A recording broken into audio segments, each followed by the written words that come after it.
Welcome in, everybody, to our deep dive into Not Today, The 9 Habits of Extreme Productivity by Erica and Mike Schultz. Now, this isn't like your average productivity book. Right. It's got this really powerful story kind of woven through it. Yeah, and get ready for an emotional ride, for sure, and some actually great productivity advice, and who knows, maybe even a laugh or two along the way, because sometimes life is just Absolutely. absurd, right? Yeah, it can be. But we've got our expert here ready to unpack all the wisdom in this book, so. Let's do it.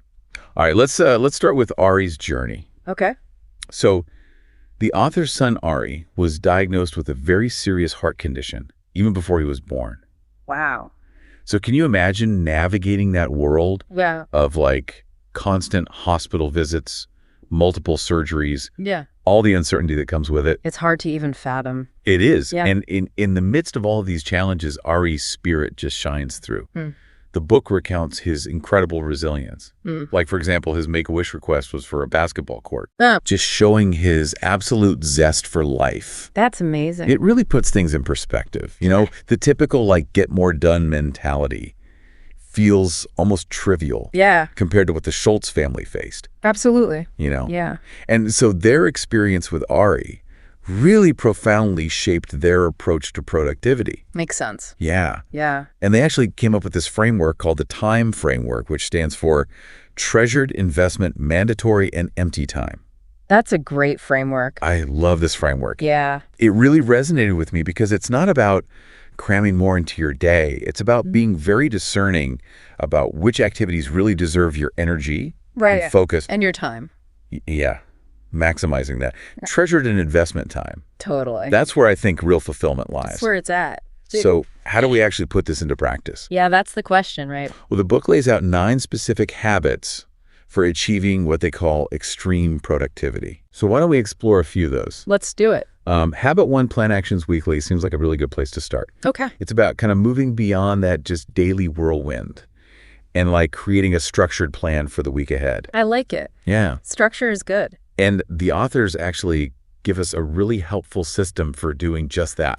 Oh, okay. They call it the 4-3-4 planning system.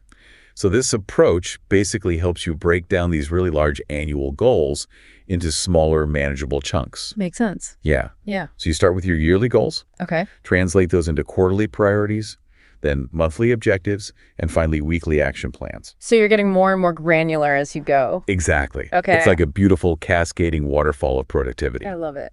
So this structure, I think, is especially helpful when you're tackling these really big, overwhelming projects. For sure. It gives you that roadmap, you know? Right. It guides you toward those large-scale aspirations.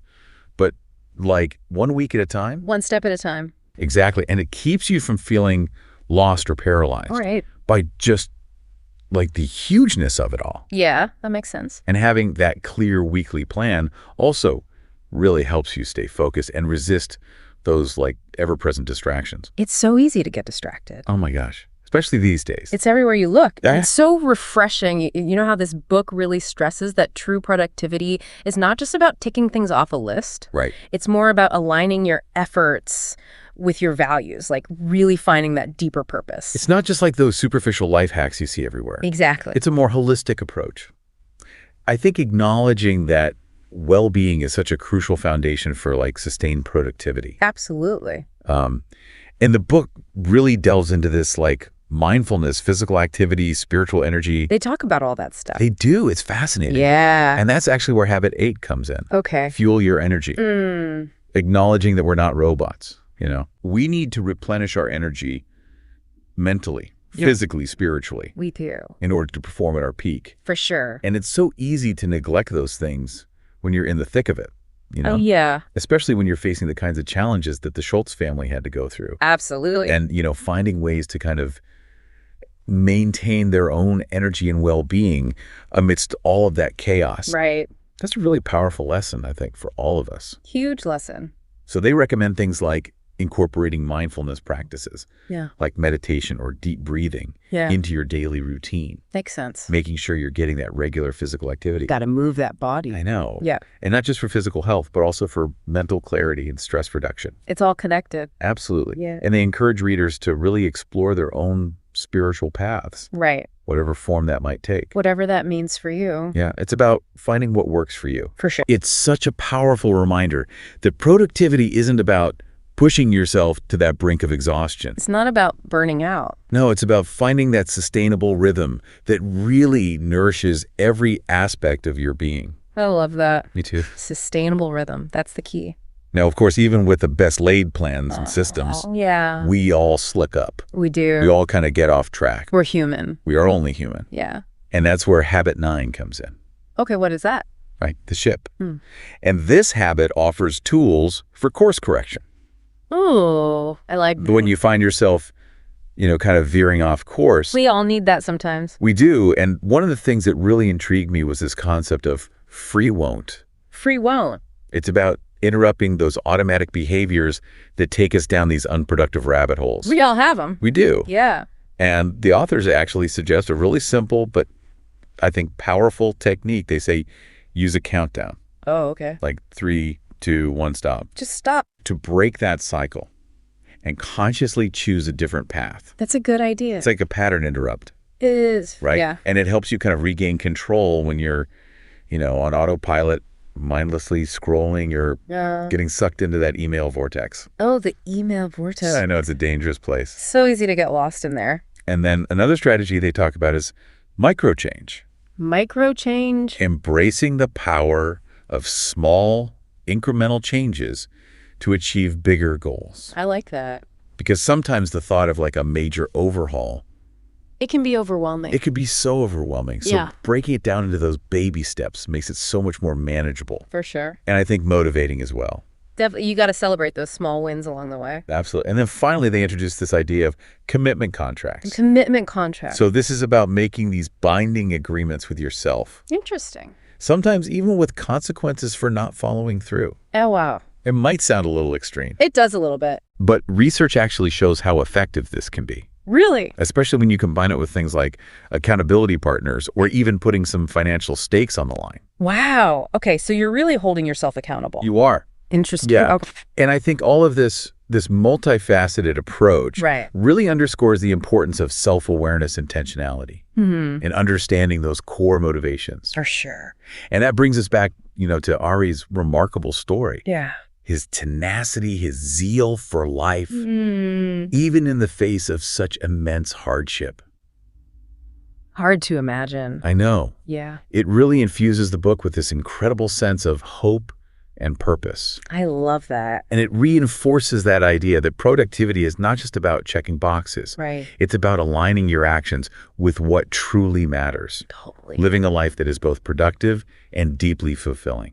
So well said. Thank you. Now, we've covered a lot of ground in our exploration of Not Today. We have. It's been quite a journey. Through the 9 habits, the author's personal story, and that philosophy that kind of binds it all together. It's definitely prompted a lot of reflection. Me too. This isn't just another productivity guide, Right. It's a call to live a more conscious and meaningful life. Absolutely. I love that.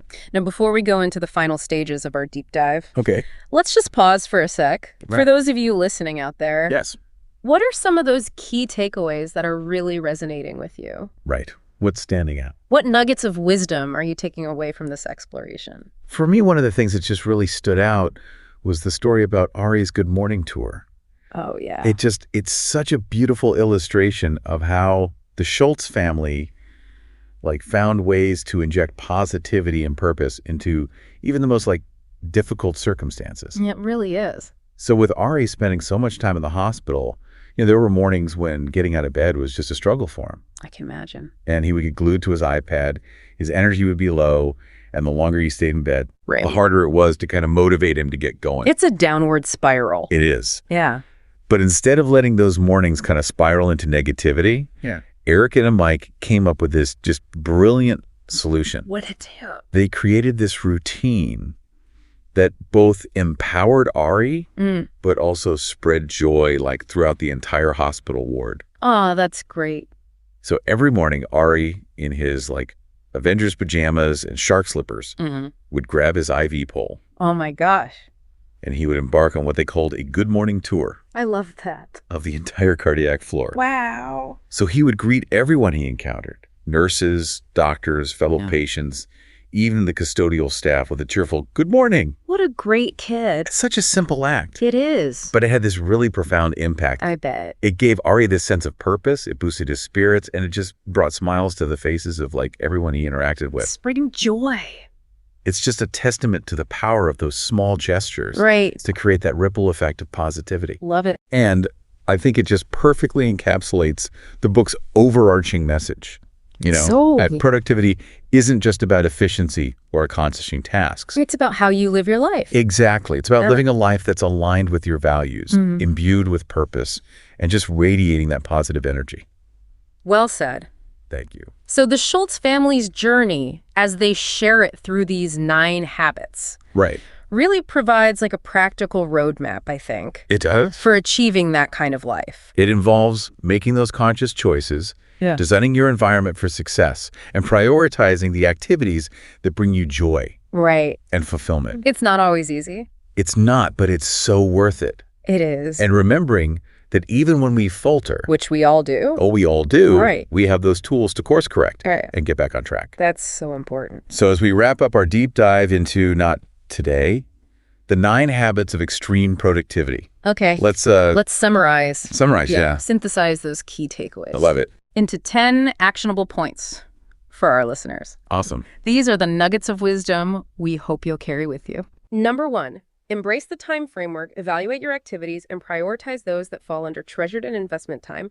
Number 2, plan actions, weekly break down large goals into manageable weekly steps using the 4-3-4 system. Number 3, re-engineer your habits, use techniques like when I, then I to replace unproductive habits with more beneficial ones. Number 4, design your environment, create a space that supports your productivity goals, minimizing distractions and maximizing focus. Number 5, obsess over time. Track your time to uncover hidden time sinks and gain awareness of how you're actually spending your day. Number 6, fuel your energy, prioritize mindfulness, physical activity, and spiritual practices to replenish your mental, physical, and spiritual energy. Number 7, free your will, interrupt automatic negative behaviors using the 3-2-1 stop technique to regain control. Number 8, embrace microchange, break down large goals into smaller, more manageable steps to make progress feel less daunting. Number 9, utilize commitment contracts, make binding agreements with yourself, incorporating accountability partners or even financial stakes for added motivation. And number 10, live with purpose, align your actions with your values, and strive to make a positive impact on the world around you. Wow, what a fantastic summary. There you have it.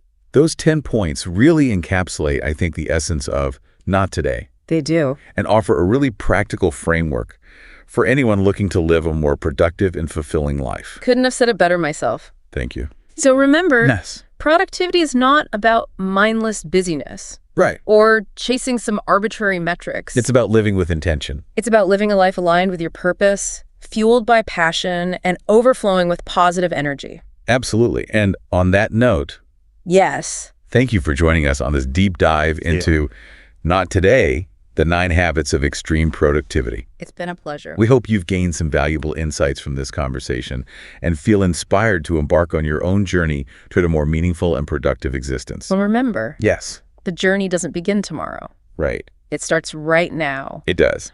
with one small, intentional step. Beautifully said. Thanks again for joining us.